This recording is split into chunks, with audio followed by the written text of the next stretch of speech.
In this video, I'll show you how you can sign in to your YouTube TV. Now, obviously, if you're on the phone or if you're on your PC, you can just come up here and press sign in.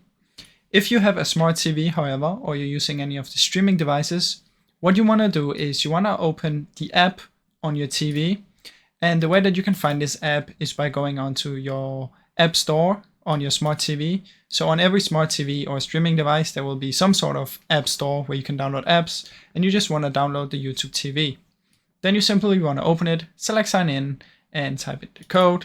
So you'll get a code. Then you want to go on your phone or computer, head over to this right here, tv.youtube.com/start, enter the code in there, and then it will be log you in. Then you want to select a Google account that's associated with it, and then it will be linked.